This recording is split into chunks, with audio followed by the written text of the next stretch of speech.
think it was Archimedes who said, give me a lever long enough and a place to stand, and I can move the earth. Right? Well, love is leverage.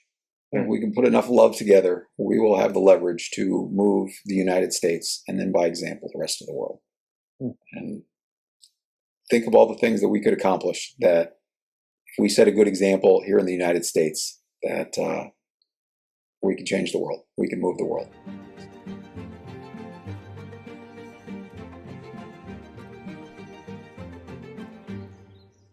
Welcome, my friends. Thank you for joining us. Today, again, I have our wonderful friend, Mr. Brian Winters, as part of our longer series discussing his work through the POPULIST Act and the direction he is attempting to help guide the nation as we update the software of our country here, in the United States in particular, and to bring nonviolence into politics. And this former legislator and general wonky dude named Brian Winters is going to take us a little deeper into how we can move forward together with energy and strength to form this union of people and to help guide our world into a safer and more prosperous space. Mr. Brian, thank you for joining us. John, thanks for having me back. It's always good. Always good talking with you. It is. Yeah. So since our last conversation, we talked about the UBI as sort of an essential component of any modern social contract, right? Is ensuring that everyone has enough access to basic resources to meet their needs. And, not only because, as we talked about, that sort of, if you have to add new money to the economy, that's the fairest and best way to add it, is giving everyone a share. But also just from the fundamental philosophical point of view of making sure that we look out for everyone. And unfortunately, we're letting a lot of people fall through the cracks, or I should say the holes in the safety net. Yes. And we can do better. So yeah. So where do we start? Well, we were chatting the other day off this recording. Brian has continued his efforts to work through his POPULIST Act. He has printed out a massive collection of papers, and his masterpiece is coming to fruition. And we were chatting about AI and the use of technology, and we discussed that one of the difficulties in this process of healing the nation and bringing people together is this image of flipping the switch. Do you want to describe that metaphor to us? Yeah, I mean, we're all used to, because you had a nice analogy about the terrain of land and how it shapes the flow of water and everything. And so how do we shape the terrain? And well, the terrain that we've all grown up with, which is representative democracy. And let me just, again, I think we said this before, is like representative democracy was so much better than what it replaced, right? It was better than monarchy. It was the idea that people ought to have some say in, things that are rest on the consent of the governed. Mm-hmm. And that consent thing comes back to, I tie that back to universal basic income as well, is making sure that people aren't being coerced into things. So, all right, representative democracy. And representative democracy worked okay in the 18th century because there was only white guys who could vote, and like 98% of the population worked on farms. And so they could, it worked okay. It was also a much smaller house, right? They said it in the Constitution, you're supposed to have one representative for every 30,000 people. It was going to be every 40,000 people. And then on the last day, somebody proposed lowering it. And George Washington had kind of stayed out of all the debates. And he's like, guys, this is a good amendment. We should adopt this. And if you go, you can look at the Constitution, how it's like scratched out 40,000 and they lowered it to 30,000 because representation, was important. And what we have now today of, 750,000 people for each of those 435 representatives. And it's impossible, right? It's impossible for any one person to represent that many people. It's hard enough to represent even a small group of people. And so representative democracy was much better than what we had before. And it was necessary for the 18th century because you couldn't communicate quickly, right? Again, you and I are communicating on opposite sides of the country, but all that they had then was what we call snail mail. And, so if you need decisions to be made in the nation's capital, there's not really any way for the citizens back home to weigh in on that. Mm-hmm. But that's not the case in the 21st century. So we can move past that model. We, the people, can represent ourselves. And the way that can work is by unionizing as voters, by collectively bargaining with those 435 representatives and their counterparts in the Senate, and saying, look, here's what we want to help you accomplish in exchange for us helping you accomplish your desire to keep your jobs. We've created a win-win scenario. And John, as you know, that's like the key thing of nonviolence, right? Is trying to find these win-win scenarios and not trying to defeat people, but instead identifying shared goals, shared values, and finding a common purpose to work for. That's right. We don't want anybody to be left out, to be a loser in this scenario. Everybody in the United States should win. Absolutely. And so this goes to sort of like when we think of elections, they're zero-sum games, right? Doesn't matter how many candidates you have, there's one winner and everybody else loses, which is one of the reasons that we're stuck with a two-party system. Because if you have 3 losers, 4 losers, 5 losers, whatever, it's even more wasted resources for the election. And so it's not a sustainable model. That's why we always coalesce into 2 teams. We always have all the way back to the 18th century, and we always will because of the way our elections are structured. So my model, based on years in politics and serving in the legislature, is to unionize as voters and say, look, we're not going to play this red team, blue team game. Instead, we're going to focus on the policy. We're going to put policy over partisan politics. And when we do that, when we break those chains of partisan politics, then we, instead of being distracted by the who, what's the horrible thing that candidate A has done when all the horrible things candidate B has done, and which is the lesser of 2 evils, we can look past all that because, again, we know that no one is the worst thing that they've ever done. We know, as one of the core values of nonviolence, is everybody is capable of redemption. Everybody is capable of improvement. Everybody is worthy of those things. And so by refusing to demonize people and instead looking past them and focusing on the what are the policies that would improve the quality of life in the United States for all of us, we can do that. And I think I wandered away from your question, as I sometimes do. And so there is no perfect answer to that question, but there are an awful lot of good answers. And so I have compiled over the last 8 months, working with AI, which is what we were talking about the other evening, working with AI to compile this 2,000-page legislative package that will address all sorts of issues in the United States. And you don't have to read it.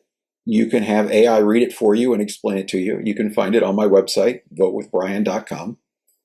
And this is how we, the people, can get power back. We can get leverage over the people in Washington who are really running things, which is, it's the lobbyists.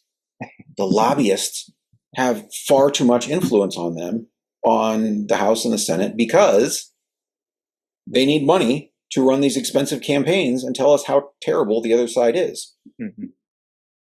And so we can just go around the lobbyists by writing good, clean legislation outside the swamp of Washington. And so then we get to the next part, the next question, which is, well, how do we get Congress to enact this? But why don't you maybe you got some questions or observations first before we go down that road. Well, I think it's very inspiring to realize that it's possible to interact directly with our representatives rather than going through these middlemen along the way who are shaping and changing and who are influenced by money and other resources that maybe I personally don't have.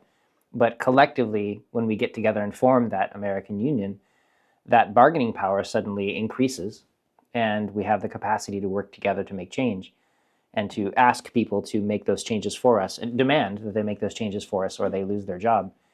And I think that's very inspiring because as somebody who grew up in the United States, I have felt very disempowered for most of my life. Most of the people I voted for tend to not win, and that's because I was voting idealistically, because I would look at the list of candidates, which surprised me how long that list was, because of course we're only ever taught and talked about within the media as mostly the red team, blue team, maybe another person or two.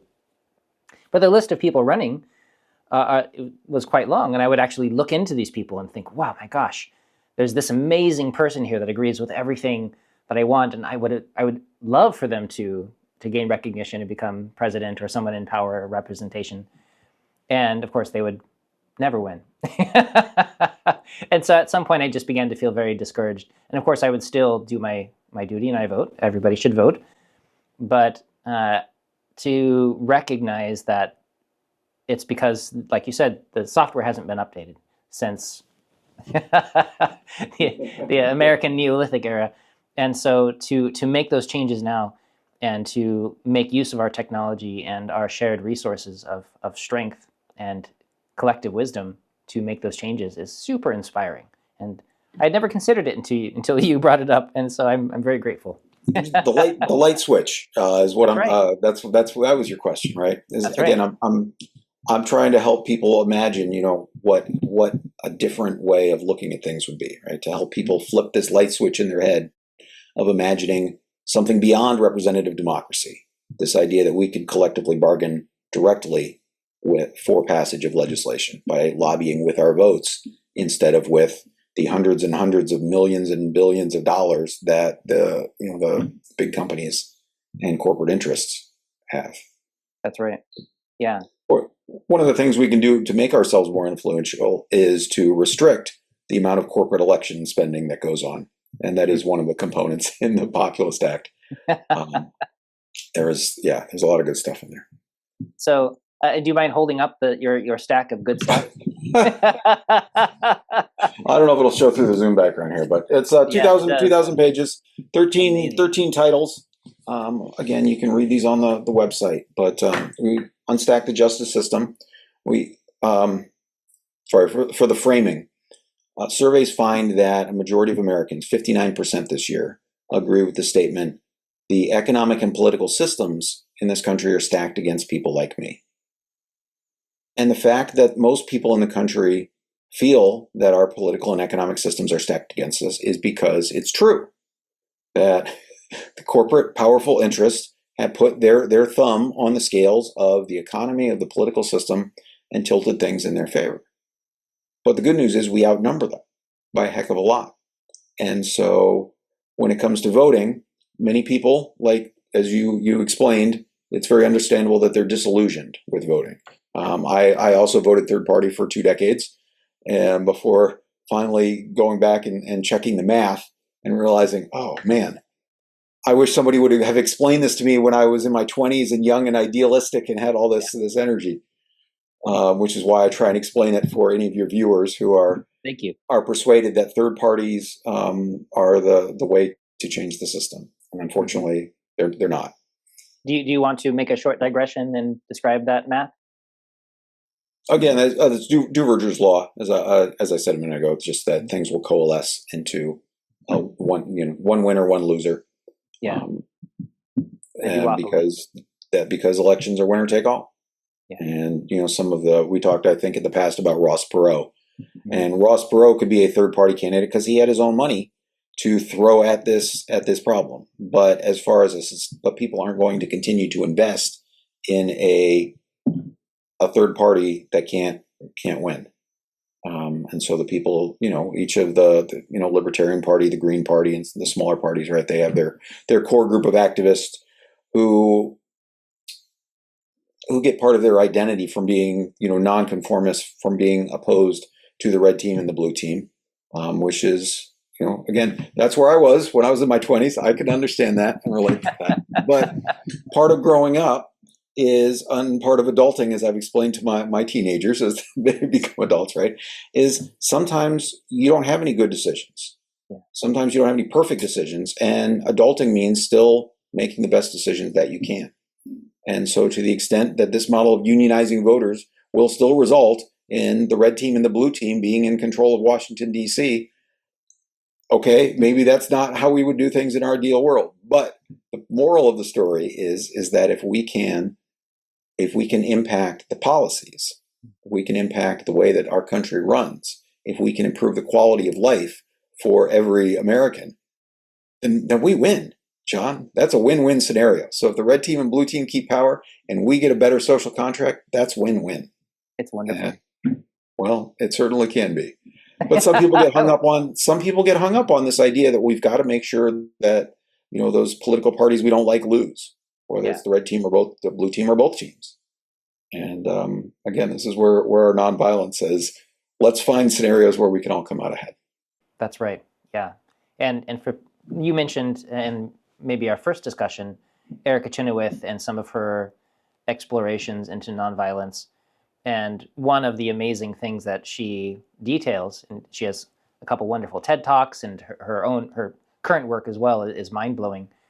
And if you listen to them talk about the incredible performance of nonviolence when using nonviolent methods, because I was one of those people as well a couple of years ago that misunderstood nonviolence to be the weaker option. It was the idealistic option, but it didn't really work.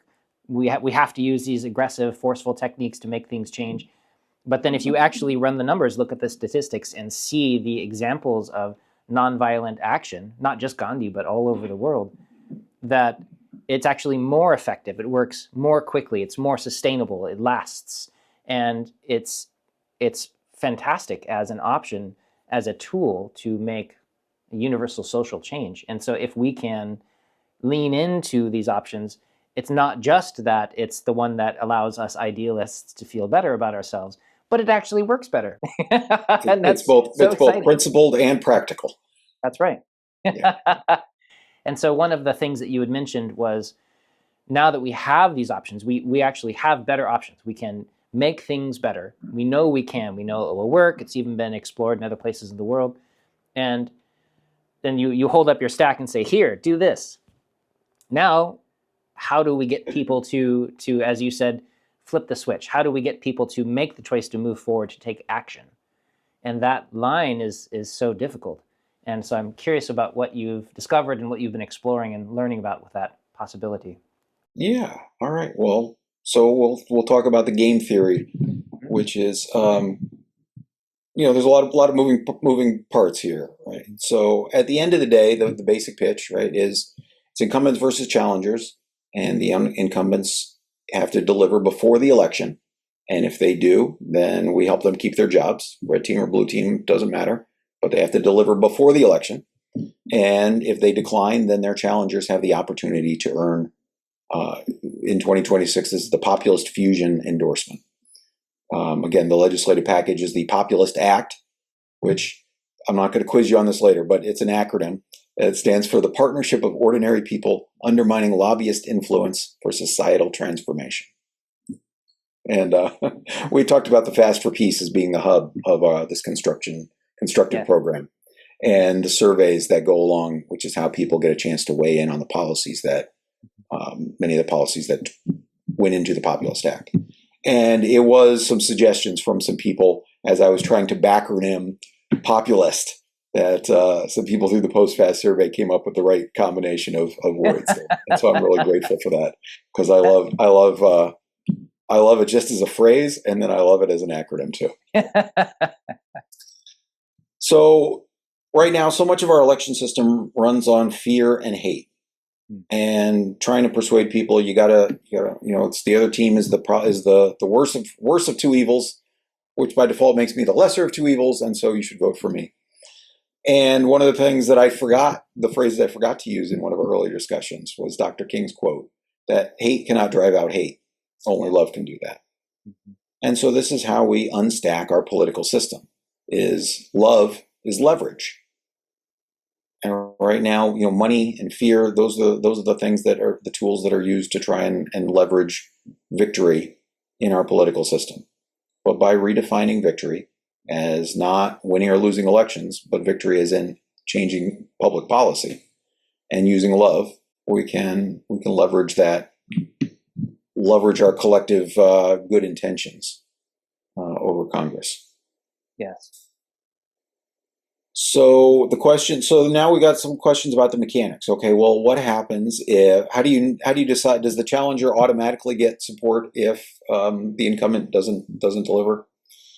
And so let's see. Let me try this again. Let me come at this from a slightly different perspective. Have you ever heard of the prisoner's dilemma? Or as a, I have, but it's yeah, worth describing. yeah, so this is a classic game theory issue where you've got two prisoners and who theoretically, robbed a bank last night. And so the police throw them in two separate jail cells so they can't communicate. And the prosecutor comes in and says, look, I want to offer you a deal. You testify against your buddy and I'm going to let you off scot-free, but they're going to go to jail for 10 years. Now, I'm going to go offer that same deal to your buddy. Now, both of you, so if both of you guys confess and are willing to testify, then you'll both get 1 year. Now, both of you guys keep your mouth shut, then you both walk away free. And so what do you want to do?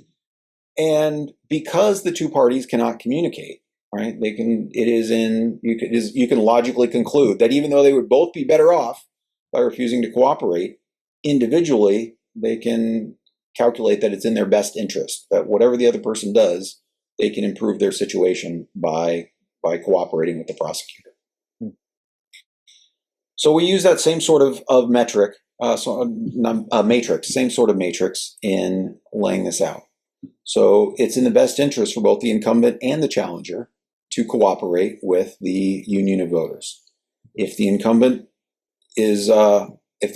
cooperates and they can deliver, then they win. If the incumbent doesn't cooperate, then they are willingly saying, I should also back up here and explain what cooperation means, right?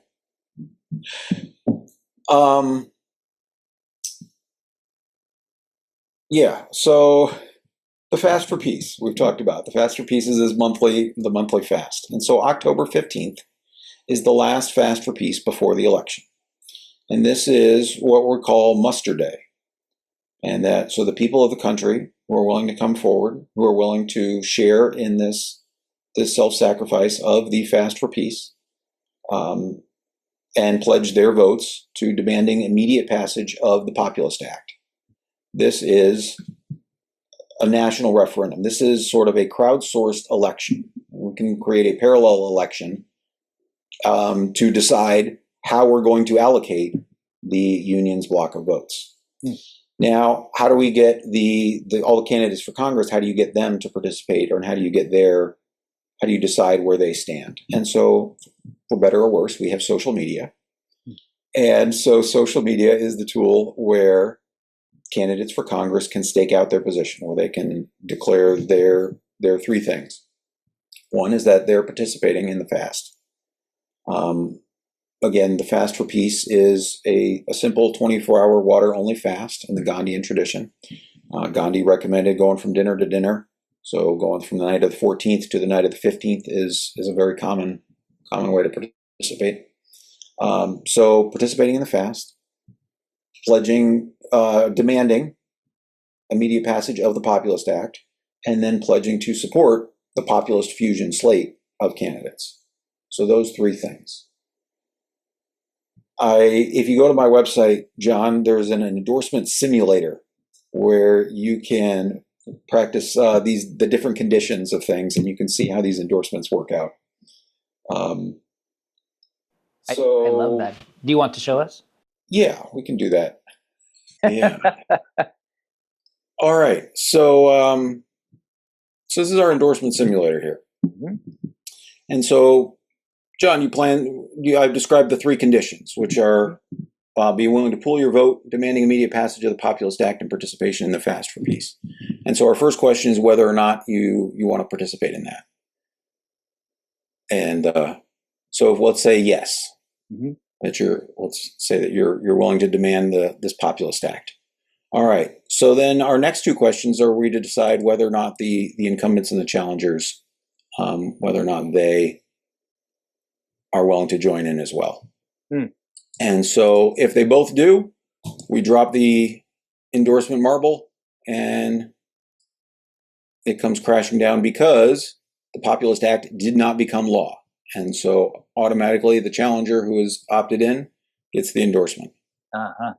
If the Populist Act does become law, if the incumbent succeeds, then automatically the incumbent gets the endorsement. All right, so now let's try some of what happens if both of them ignore us. Well, this is where we have some tiebreakers.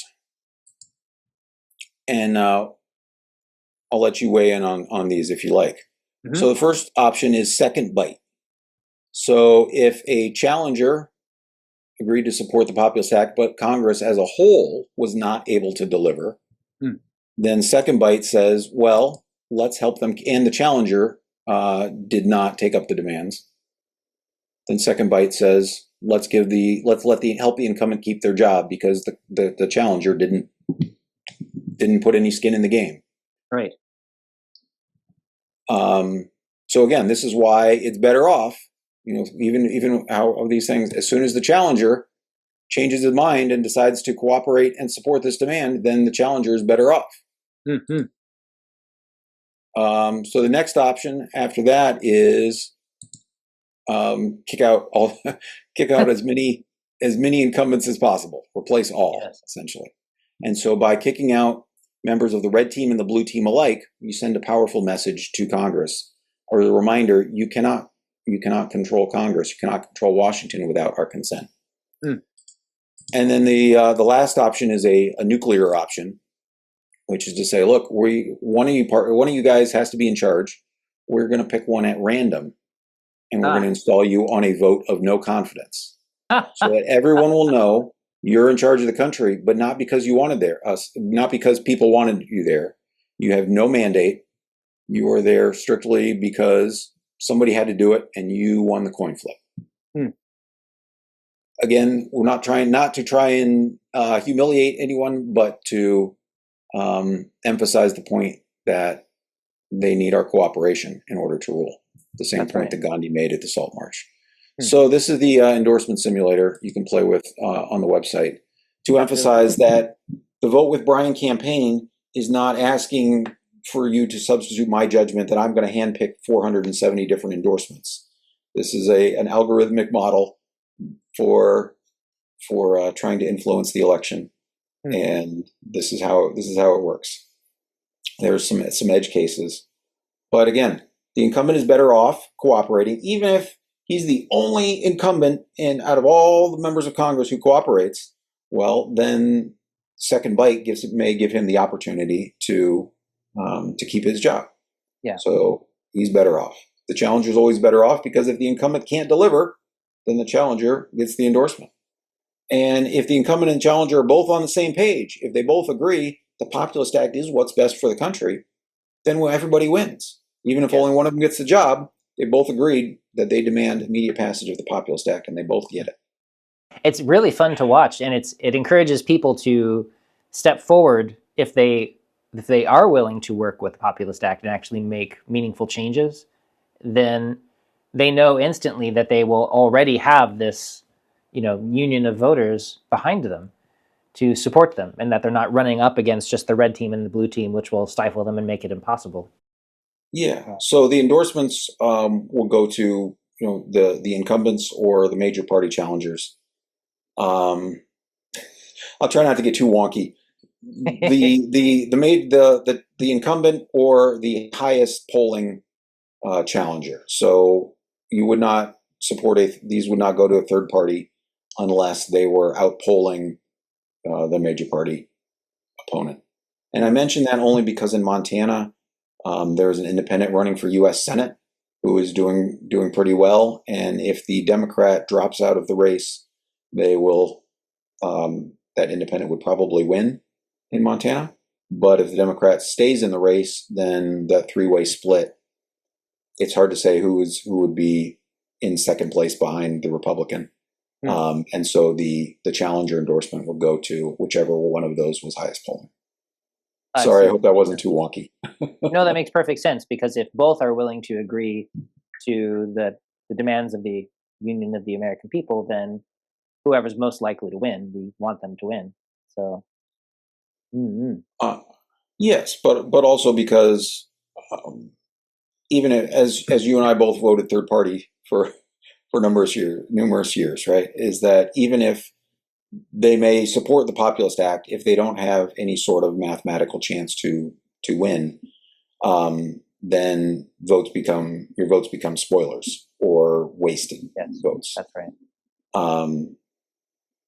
Not that there's still some value in feeling like you voted for the candidate that you really wanted to represent you, but in a mathematical sense, it's a two-party system, right? It's like a seesaw, and so only one party is going to get their feet to touch the ground and have the most votes, and the other parties, their challengers, up in the air.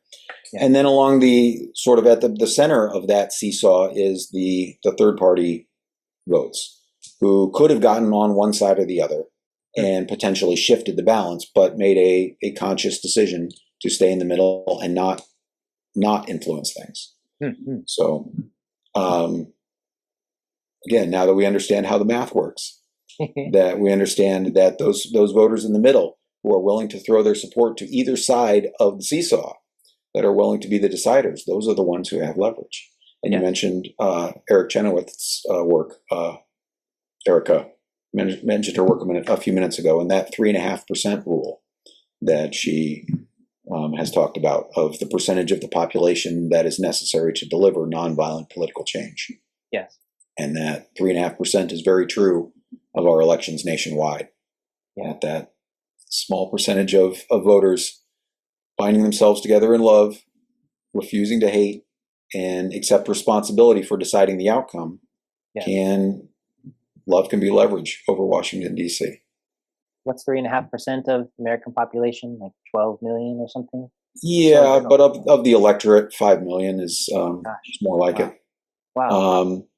So doable. It doesn't even really need to be that big if you're in the right spots. One of the reasons I'm in North Carolina. But the 2016 election, the 2020 election, the presidential elections were decided by literally tens of thousands of people who, had their votes gone the other way, the outcome would have been totally reversed. Right? Less people than it takes to fill a sports stadium. And so it's very doable, right? And this is the light switch that I'm trying to help persuade people, is that we can flip this model. We don't have to fight. We can try and create a situation where everybody wins, and we just got to refuse to hate. Dr. King's first principle of nonviolence is that nonviolence is a way of life for courageous people. And so, if you stop playing the lesser of two evils game, that takes courage. There is a risk that the greater of two evils will win if you stop playing that game. But again, nonviolence is a way of life for courageous people. All right, where were we? The prisoner's dilemma, right? So what makes the prisoner's dilemma work is that there's no communication, is that they cannot coordinate, and that's sort of the challenge there. But this paradigm, we want people to communicate. We want people to realize how much we have in common, and that when we focus on our shared values and our shared goals, how much we could accomplish. Mm-hmm. So muster day, October 15th, is different than the prisoner's dilemma, in that the incumbent and challenger can both see what their opponent has done on social media and if they have opted in. And so if one of them does it, then the other one, it's very smart for the other one to do it too, because they're better off. Right? If there's no, again, everybody's incentivized to cooperate, because we can accomplish a lot more through cooperation than whatever sort of system we have going on now. That's definitely true. Yeah. And so, just for the people who haven't heard this term, muster day. Muster day, yeah, October 15th. Mm-hmm. This is the opportunity for Americans to come forward and through the fast, through demanding immediate passage of the Populist Act and pledging to vote together for the populist fusion slate. Then that's the call. So who will come forward and demand that we upgrade our social contract, that we have a jubilee, that we reinvent ourselves as a nation, that we reorient ourselves around the values and the duties laid out in the preamble of the Constitution.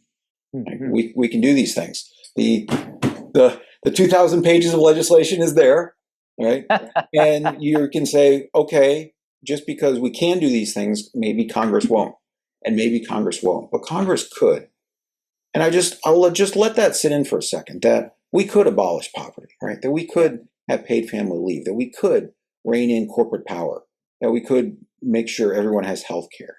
We could fix all these things. And all it would take is as few as 268 people in Washington, D.C. to decide to do that, to install this much needed update. So once we acknowledge the fact that Congress could, how do we persuade them that we should? And this is the beauty of tying things to the election, is that when their jobs are on the line, as well as the balance of power in Washington, D.C., right, is that team loyalty from red team and blue team. 2/3 of the Senate, by design, is not up for election or re-election this term. But to the extent that they want to help out their fellow members of their party in both the House and the Senate, they are incentivized to help go along and help shepherd the Populist Act through. One of the hopeful things that we talked about a little bit before, and you were reminding me of, is that idea of the tipping point. And famously coined, I think, by Malcolm Gladwell in his book. But we talked about how we need different kinds of people to take up different roles in this switch and change. But the idea that there can be this seemingly sudden mass transformation point when there's no obvious change, and then one person in that world makes that change, and then suddenly there's a definable point when suddenly the entire society shifts their perspective, or the fad takes hold, or something changes, and it's dramatic and measurable. And for me, that's very hopeful, because we never know if we are that tipping point. We don't really have a sense of how long and how much of that tidal wave of support underground is actually occurring. And then if we take action, maybe we are that tipping point when suddenly the rest of society takes place, or that movement then continues through us in small ways and in large ways, and recognizing that it can happen at any time, that this world that is better and more prosperous is available at any time, and all we have to do is take responsibility and flip that switch, at least in our own lives, do the fast, reach out to a friend, and decide to take part. And maybe you are the tipping point for the entire society, and suddenly our entire world is better. And in this world that sometimes seems apocalyptic, and I've heard so many people talk about how dark their future seems and how hopeless it is. Even in where we live in the United States, it's the richest country in the history of the world. People can't afford healthcare, they can't afford houses. And if this is the state of the world, and climate change is coming and crashing down on us, and there's smoke in the air outside right now for me, and there's all of these seeming, it's a very dim outlook for our future. And literally, it could just take that one person, the person watching this right now, could be that tipping point, and then suddenly everything falls into place, and we finally move forward as a people, as adults, instead of this weird adolescent behavior where we're tearing each other apart and strip mining our world. And to me, that's a really exciting possibility, that it's just that moment, and here we are, something better. And it's very exciting. And that's why I appreciate so much all of the work that you've been doing, and your mountain of paperwork, and your days of fasting and hard work that you've been doing this with very little sleep. As I said, turning caffeine into legislation. And I'm so grateful that you're part of this, and then everybody who's taking part in this, watching this online. Let's move forward, because it's right at our fingertips. We just have to reach out and flip that switch. Yeah, so we can talk about some of the ways that people can help flip that switch. And Please. Again, you give examples of fads and things that take off almost overnight, and things going viral. This isn't maybe as glamorous as eating Tide Pods or doing things like that. It's not getting into the legislative minutia is not. Yeah. Anyways, but things like that. The point is that things like that take off, and all of a sudden everybody's talking about them. Mm-hmm. And this is the switch that I'm trying to flip: is this idea that we can collectively bargain, that we don't need political parties to represent us, the American people, that we can represent ourselves. And I think we've talked about that. Ideally, assuming that we can get recognized as a union of voters in the 2026 election, that then in 2028 we come back with another legislative package. And once this switch has been flipped and people understand how this new paradigm works better, then we can be more formal. We can set up a people's legislative assembly and gather all the policy wonks from around the country to go through this stuff in greater detail. And again, with AI doing a lot of the research and stuff, I'm very grateful, John, for how much AI was able to do, and just be able to dig up details and to flag things, and proofreading. And I could not have accomplished this on my own. So yes. Mike is my AI co-writer with ChatGPT, and so shout out to him. Shout out to Mike. In case he's, AI is watching this in the future, and then be like, yes, humans recognized our value. Too bad we killed them all. Oh, sorry. It doesn't have to be that way. Yeah, you and I have also talked about, how do you apply nonviolence to interacting with artificial intelligence? That's right. And so hopefully we can infuse it with this new form of intelligence with positive values. That's right. As much because, and I for one welcome our robot overlords. If part of what we're doing is training the AI, and part of what AI is codified literally around is being efficient and taking the best pathway forward, and we can show even through statistics like we were talking about that these nonviolent methods are the most efficient and best way forward. It's not just best for us as a people and our ideologies. And every person who's watching this, if you have a spiritual background or a religious backdrop of any stripe, almost all of these traditions, they also espouse nonviolent traditions and bringing people together. And if everybody actually agrees, including the AI, that this is the best way forward, then all we have to do is take that step and move forward. If we all agree that bombing ourselves to extinction is a bad idea, maybe we can move forward with just that piece. And so, yeah. So for the AI listening, thank you for taking part. Absolutely. Yeah, no, there's definitely some refinements in there and things that I did not think of that were suggested. And then one of the things that we need to be aware of is sort of this choice architecture, where AI will offer you paths, and they might be good ones, but we still need that human knowledge, perspective on things.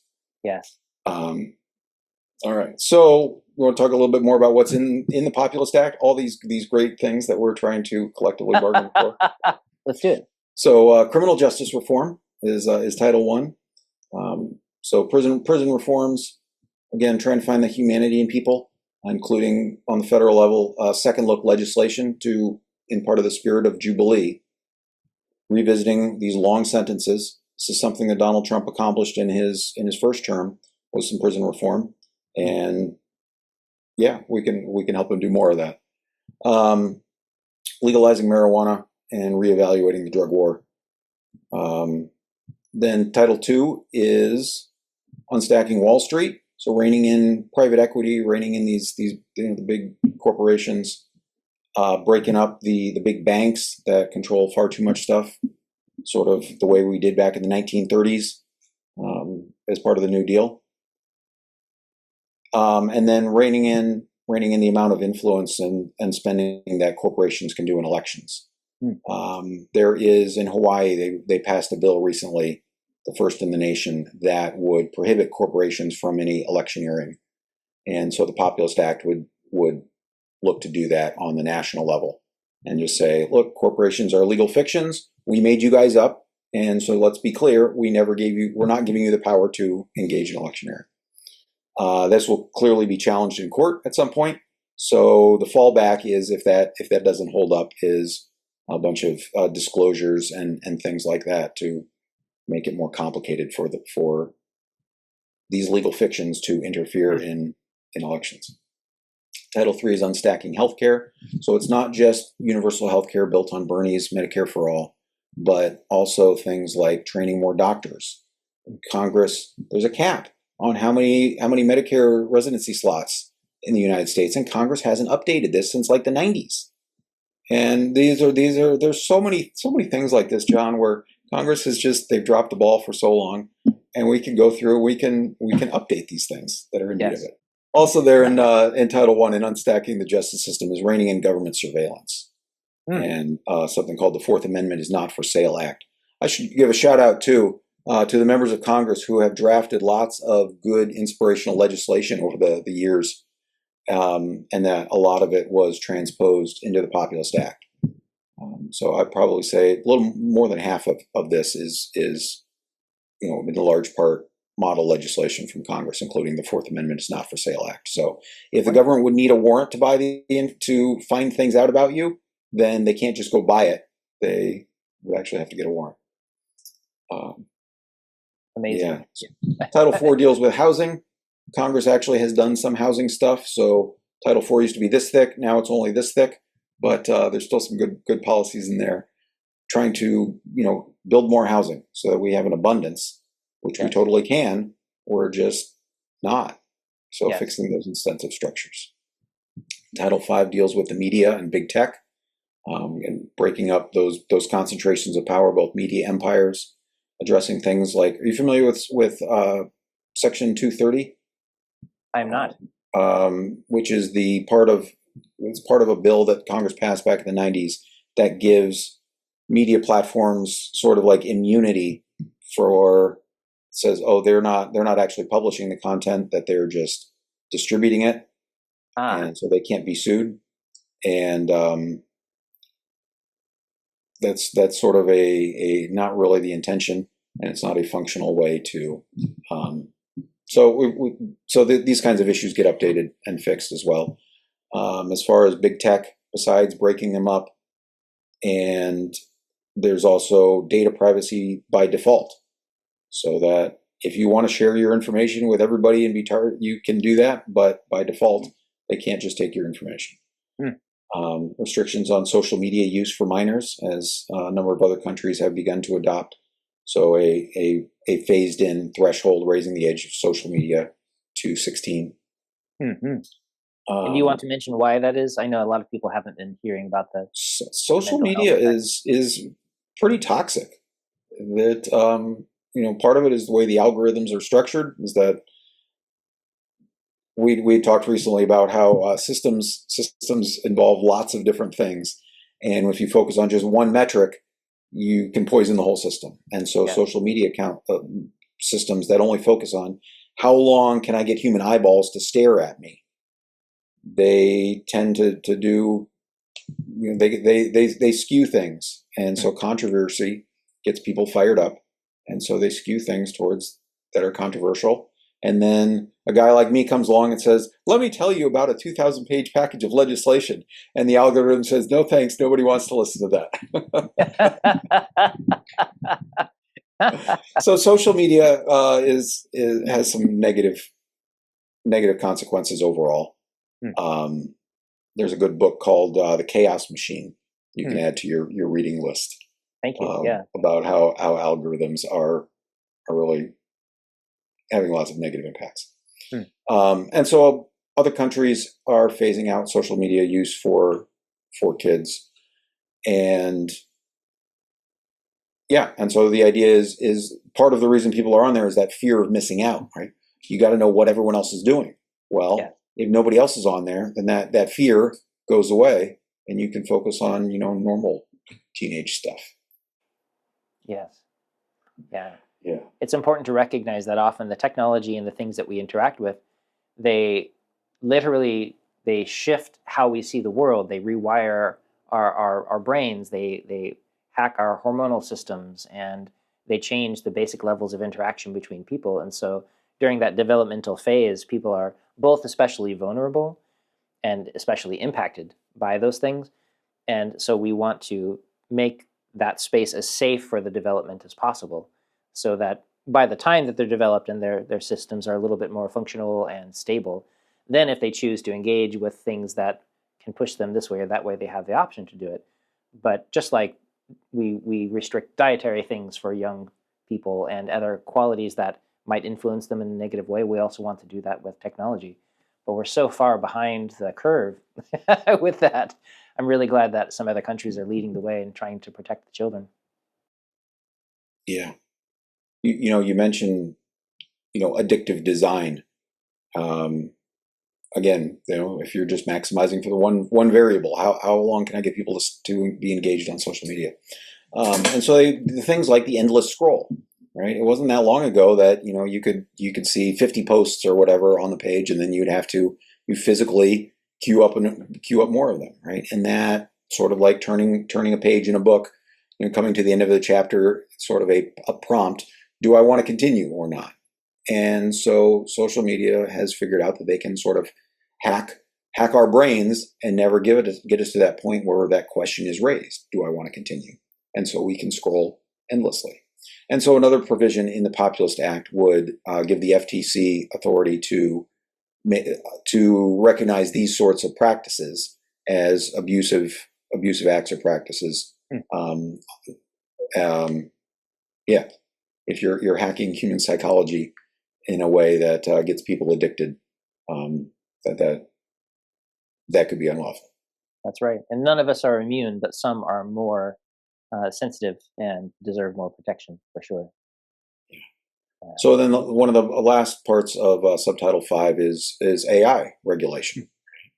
The AI companies, they pledged $200 million to try and influence the midterms to make sure that nobody gets elected who's going to want to regulate them. And you and I, John, as we've talked about, like, we can't compete with that $200 million. And so we could just throw up our hands and say, well, I'm just not even going to bother to vote, or there's nothing we can do about it. Or we can unionize as voters, and we can collectively bargain to put some common sense regulations in place around AI, around this important, very useful technology that's coming in.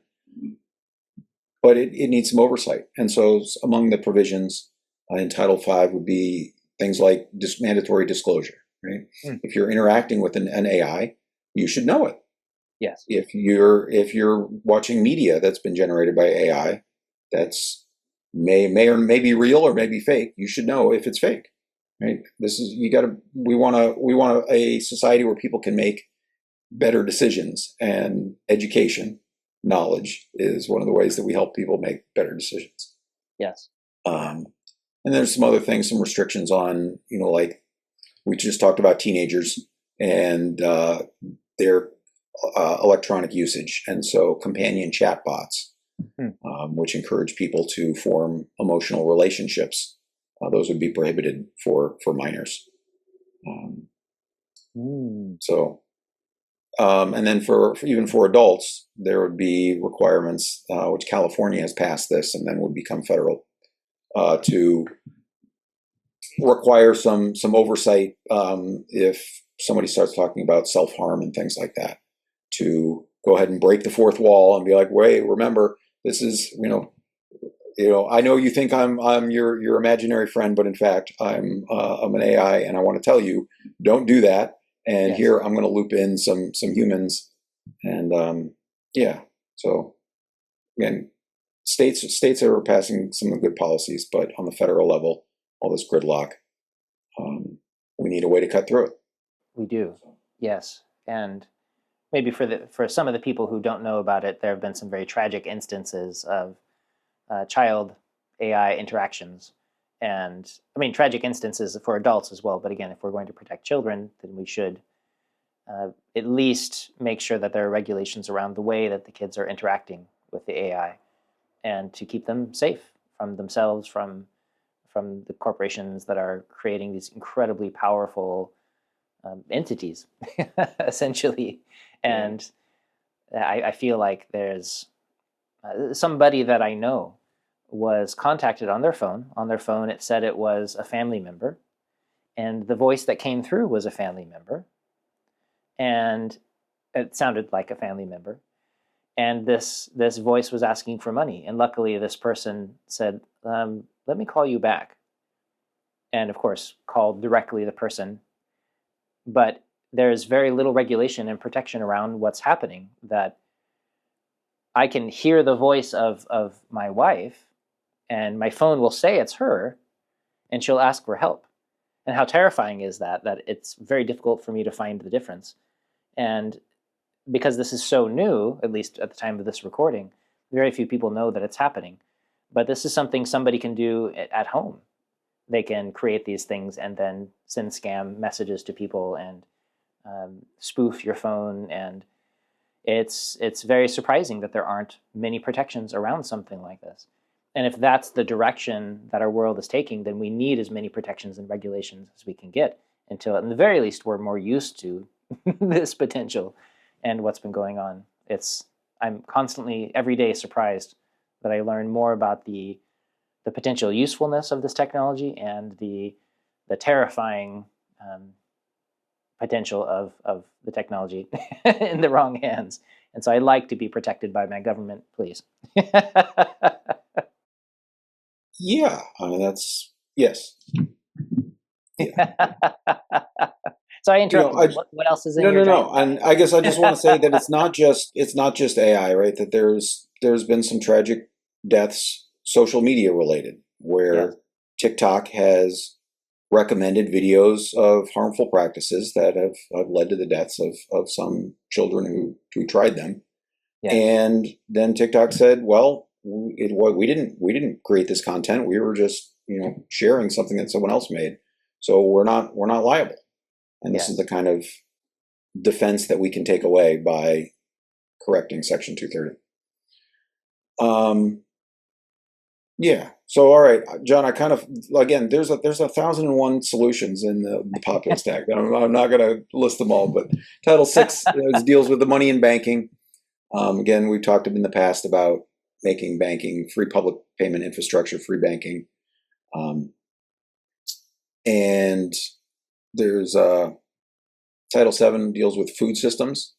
So besides the big headline policy is free school lunches, universal school lunches. Make sure that every child who goes to school has the opportunity to get to eat, and some other upgrades to our larger food systems, including breaking up some of the big meat packing conglomerates who are I'm going to say conspiring to raise prices on consumers, and helping some of their practices that they use, where they have the farmers who raise the chickens and stuff, that they the poultry growers, as they're called, they have to compete against each other in sort of this race to the bottom. And yeah, it's pretty abusive and exploitative in a lot of scenarios, and so Yes. we can address those. Title VIII is about employment. This is where the UBI, the American Union Jobs Program, is, as well as an employment access, a job guarantee program is there as well. And there's a lot of industrial policy in Title VIII that to help rebuild our manufacturing capacity, our industrial capacity, our maritime capacity. China is building thousands of boats, and we're building double digits. So to help revitalize the United States, making us bring some of those things back, as well as from a public production standpoint. I think we had talked about pharmaceuticals and how we're overpaying for these, and so we can publicly manufacture a lot of these things if the big pharma companies don't want to acknowledge the volume discounts that we should be getting on these things instead of overpaying for them. And especially since so many of these things that they're manufacturing, we paid for the creation in the first place as taxpayers. Yeah. to print and create these things and then sell it at an exorbitant cost back to us. When if we paid for it as taxpayers, in the very least, we should be getting it for a reasonable amount of money. Yes, absolutely. One of the other ways that they do the things that they do is, if they have their patented drug and then a generic is about to come on the market, they will go to that company and be like, "How about if we just give you money and you agree not to put your cheaper generic on the market?" Wow. And from one hand, you could say it's a win-win scenario because their competitor just gets free money and the pharma company gets their expensive thing. But the loser in that scenario is everybody who buys prescription drugs at an artificially inflated price. That's right. And so that the Populist Act would make that practice illegal as well. Amazing. There's a lot of stuff going on with corporate concentration and corporate influence, and it's responsible for a lot of the higher prices that we pay in the United States. And so by reining in those practices, again, this is part of how we improve the quality of life for everyone. Title IX deals with the immigration system, so making it easier for people to get farm worker visas. Anybody who has been in the United States for more than 10 years, however they got here, creating a path to citizenship for them as part of the Jubilee.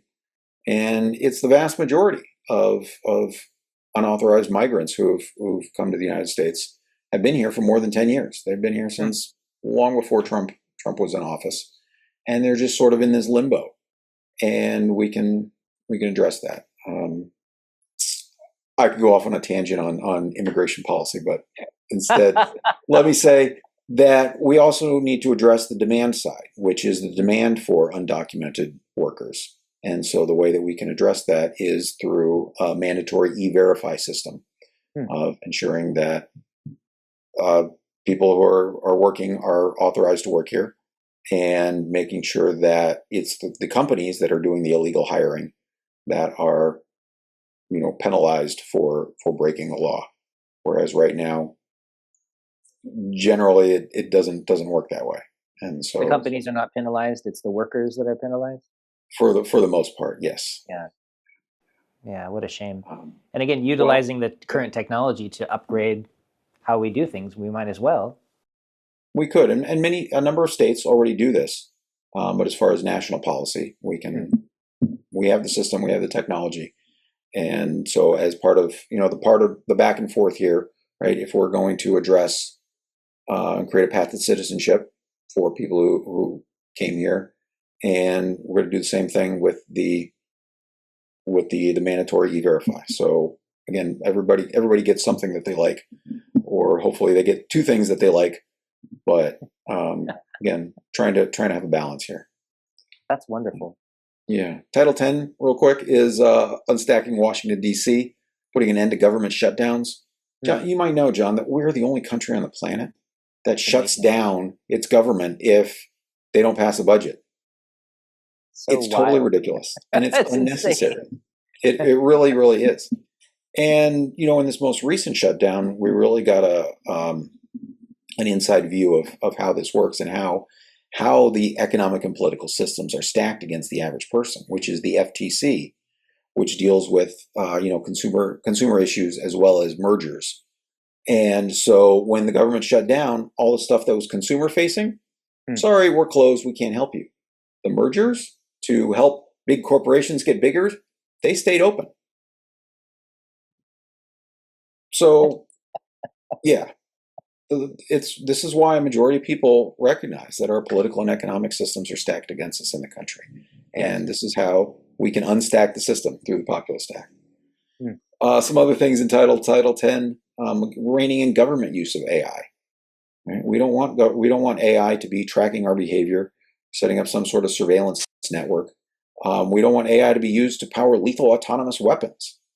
These are the kinds of things that are good policy, but because of the gridlock and lobbyist influence in Washington, D.C., it's hard for us to get traction on it. And you're familiar with, I imagine, the dispute that Anthropic had with the Department of Defense over. Not in particular, in the very least. So the AI companies, the Department of Defense uses them, and they Anthropic, and when their contract was up for renewal, said, we don't want our AI to be used for a surveillance network or for lethal autonomous weapons. And the Department of Defense said, well, those things aren't illegal, and so we should be able to use it for anything that we want that's not illegal. Wow. And it escalated to the point where Anthropic was declared like a national security risk to try and pressure them into knuckling under. But to the point that this debate hinges on whether or not something is, that this sort of new emerging frontier is good or bad policy, we can fix that.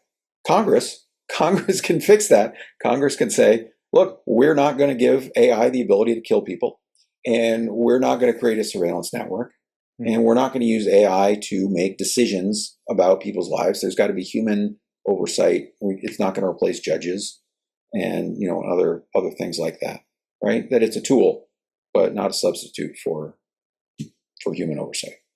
That's huge. So yes, there's lots of things that could be done if only we could cut through that gridlock in Washington, D.C. Title 11 is more about is stacking honest trade. We've moved through unstacking all these broken systems to what do we want to build in the last three titles of the Populist Act. So stacking honest trade means getting rid of things like junk fees. It means empowering the FTC to be more proactive, giving them more ability to watch out for abusive practices. It includes some oversight on franchise regulation, where franchisees can frequently be exploited by the franchisors, who say, oh, you're an independent contractor, so that's your problem, but you have to do all the things that we tell you, or else we're going to penalize you. And and so it's one of the many real problems that Congress could fix. We just have to incentivize them to do that. Title 12 is stacking sustainability. We've talked in the past about how the preamble says we're supposed to secure the blessings of liberty to ourselves and our posterity. We have a responsibility to steward the planet, the environment, and make sure that we're not leaving a mess for future generations.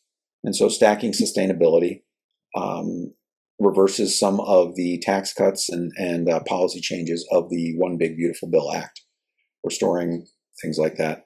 But it also does a lot to encourage generating more electricity. We need more electricity in this day and age. And so a lot of the bureaucratic red tape that is holding things up, that gets kind of feathered out, as well as looking at doing more hydropower and nuclear and solar and these kinds of things. So it's literally power to the people is the name of the subtitle that deals with these things. That's fun. Well, yes, power to the people. And then the last, Title 13, is promoting peace. This is the capstone for the Populist Act.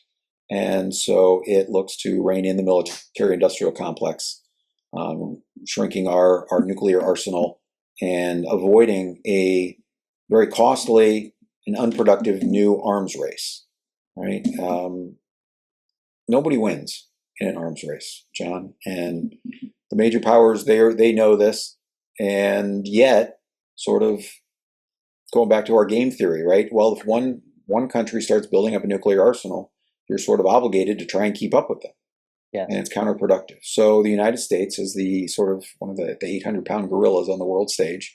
We can say, as a matter of principle, we're not going to play this game anymore. And so we would shrink our number of warheads, so that 5 years from now we would have under 1,000, which is still more than any reasonable person should ever want to use. Terrifying. But it would start moving us in the right direction. Mm-hmm. It would also establish a Department of Peace Building. We have cabinet level departments for all sorts of things. And so a Department of Peace Building, again, this is primarily based on model legislation that members of Congress have proposed and has never gotten any traction.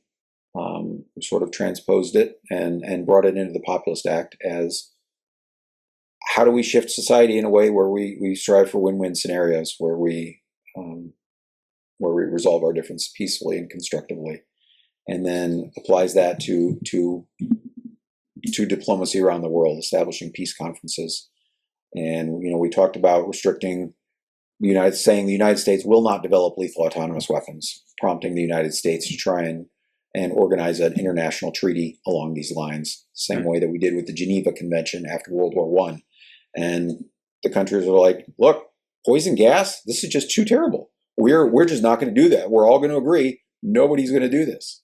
And it has been remarkably successful for the last century, right? And we can do that with new terrible weapons. That's right. Yeah, we did it with biological weapons. We've done it with other things, recognizing that it's either horrific on the local level or it has the potential to spread and damage everybody. And if we can't say that about the nuclear arsenal, then we can't say it about anything. Yeah. So reigning in the military-industrial complex, and then some of our expanded military footprint around the globe. Essentially, one of the duties of nonviolence is to affirm consent, make sure that we're not taking advantage of anyone. And so Title 13 would require essentially a local referendum around our military bases around the globe. And if the people who live there, if they don't want us there, then we respect their decision and we move, we leave. I want to clarify, this would be a one-time Jubilee event to go around and take this survey. This is not an ongoing change in policy. This is as America reestablishing and reinventing itself to take stock. And so lots of good stuff, lots and lots of good stuff. And there's even more than that. And I'm going to listen to this later and be like, oh, I forgot to mention this really good policy and this really good policy. Right, like right to repair. Here's one I forgot. Are you familiar with right to repair? Only vaguely. Yeah, right. So this is the products that we buy that we're not able to fix, that they are, whether through digital locks or through just mechanical things where the manufacturers won't sell us the tools because they want to sell us brand new products. That's right. And so there's been a right to repair movement, and we can do this on a national level. Again, to empower people and consumers to fix things instead of just buying more of them. So there's all kinds of good policies. And so these things are going to resonate with different segments of your audience, right? And different aspects of the American population. And some people are going to be like, I don't care about that, but this one over here. And so as we're looking for action items, find the issues that are really important to you, that you care about, that you want to talk to people about. You're like, hey, we could fix this. The United States could get on track on this thing and go talk to people about it, right? Connect with the groups that you are already involved in on these issues, like, right to repair or whatever else, and say, here's how we can make traction on our issue. And there's descriptions of all these sorts of things on my website, votewithbrian.com. And so you can use AI to create content around these things. That we're creating little explainer videos on these various topics so that you can share them with people. And you can say, look, here's how we can fix these things. Congress, it's written down for you. We just need you to be a rubber stamp for the American people, the way you are too often a rubber stamp for the special interests. Yes. So we're not even asking them to do anything different, just who to listen to. The same but different, yes. Again, the purpose, is not to destroy, not to defeat any particular party or politician, but to convert Washington into service of the people. Right? This was always Gandhi's vision of not trying to help the British leave as friends, not trying to humiliate them, but he said, you're welcome to stay, but on the understanding that we are in charge and not you. And so this model sort of says the same thing to Congress. You're welcome to stay and keep your jobs, but with the understanding that we the people are in charge of the country. And so if you're willing to serve, you're welcome to stay. But if not, then your major party challenger has the opportunity. And so it's up to you. It's your decision. And yes, 3.5% of the unit, 3.5% of the voters can collectively bargain, can make a credible offer and say, look, we're going to decide what Washington, D.C. looks like, not just after this election, but the one after that and the one after that. And so you're going to have to make a decision. We can play this out real quickly. So we got the red team and the blue team. Right now, the red team has the trifecta, the House, the Senate, and the Oval Office. And so what's the incentive for the red team to cooperate?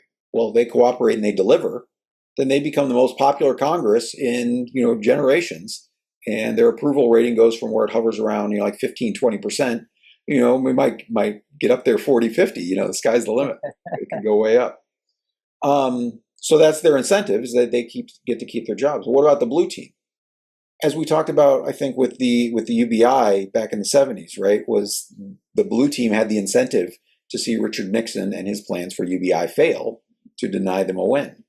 Well, this is where the game theory and muster day. So the blue team, if they think the red team is going to fail to deliver, then their incentive is to come forward and make this demand so that the populist fusion slate can swing over and endorse the Democrats who are demanding this thing. And so they have the opportunity to pick up, to channel all this populist energy in the country, all these people who are frustrated with the amount of control that big corporations have over our lives. And so it's in their best interest to cooperate. And if you can get both the red team and the blue team to acknowledge that it's in their best interest to cooperate, then there's nothing stopping them from passing the Populist Act before the election. Just as a quick parliamentary aside, the way that this would work is that they have what's called a committees of conference. When the House and Senate have different versions of a bill, they sit down and hash out the differences. And so that committee of conference can take whatever the underlying bill was and they can replace it with 2,000 pages of the Populist Act. And when they do that, it goes back to both chambers, the House and Senate, for an up or a down vote. And that's it. Congress uses this on various occasions when they want to force a binding vote on the members, and leadership says, here's what the deal is, take it or leave it. And they always take it. And so we, the people, can give them a take it or leave it offer as well. One that was written far away from the dirty fingers of the lobbyists and written to benefit the 100%. We can build an America for the 100%. Amazing. Yeah. It is. I have hope, John. I have hope that people are looking for a better way to do things in this country, and that people want to see Congress succeed at solving problems. And I believe that people are looking for a positive message. So that's right. So people can go on to vote for Brian. Sign up. No, you're not. I'm not running for anything. It's vote with Brian. Vote with Brian. Sorry, you're right. Yeah, I'm not running. I'm not a candidate for office. Again, the electoral politics. That's right. That way, representative democracy. That's the past. Collaborative democracy is the future. And you're not getting rich from any of this stuff. I live a life of Gandhian simplicity. No, I'm not getting rich from this. And so they go on to vote with Brian. Thank you. And they sign up for the Fast for Peace. We can organize around that and join together and having a day of quiet and moving toward peace collectively.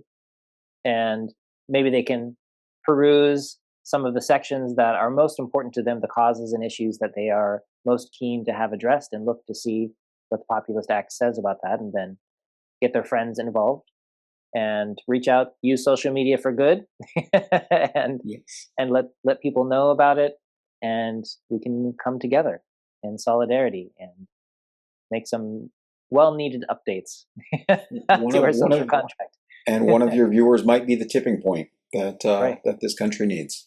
That's right. Yeah. They almost certainly are the tipping point. And so maybe that's you. Are there any other actions that you'd recommend people take?